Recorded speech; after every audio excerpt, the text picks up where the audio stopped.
Curious George's Dream by Margaret and H.A. Race. This is George. George was a good little monkey and always very curious. After a long day at the amusement park with his friend the man with the yellow hat, George was tired and glad to be home. Soon, dinner was ready, but when George sat down to eat, he was too small to reach his plate. "I'm sorry, George," the man said. "I forgot to fix your chair." He put a large book on George's chair and George climbed up. As he sat on the book that was set on his chair, George thought about his day. All day long he had been too small. "Your hands are too little to hold these baby bunnies," the manager of the petting zoo told him. "I'm sorry," said the man operating the carousel. "I cannot let you on.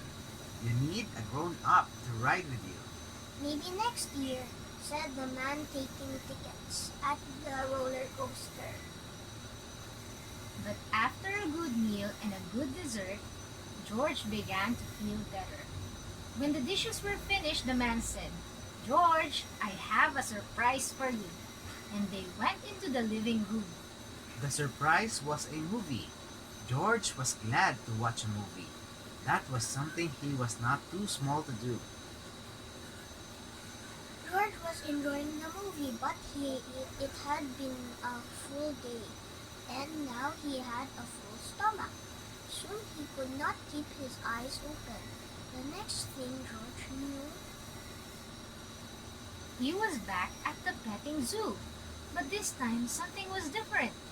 The petting zoo was very small. In fact, everything was small.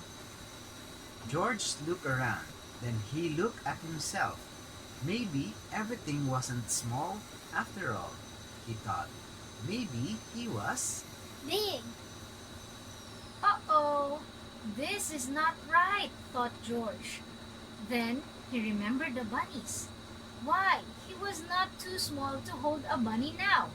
He was not too small to do anything. What fun! George thought, and he went to the bunny hutch. Now George could hold lots of bunnies, and he cuddled them to his face. The bunnies liked George. But the manager of the petting zoo did not. "Put those bunnies down," she said. "You'll scare them. You are too big." George didn't want to scare the bunnies. He put them down and turned to go. Then George saw a roller coaster. He was curious. Was he big enough to ride it now? Of course he was big enough, if only he could find a seat big enough for him. But the man taking tickets made George leave. "You cannot ride this ride," he said. "You are too big." George was sad he could not ride, but he did as he was told. "Catch that monkey!" Someone yelled as George was leaving the roller coaster. "He's dangerous!" People in the park became frightened. They began to run. They ran in all directions, but mostly they ran away from George. George felt awful. He didn't want to frighten anyone. He just wanted to hide. George sat on the carousel feeling lonely. Suddenly, someone called his name. "George? George!" It sounded like the man with the yellow hat. Could his friend be here to take him home?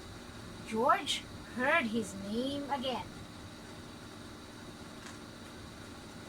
"George," he said, "wake up.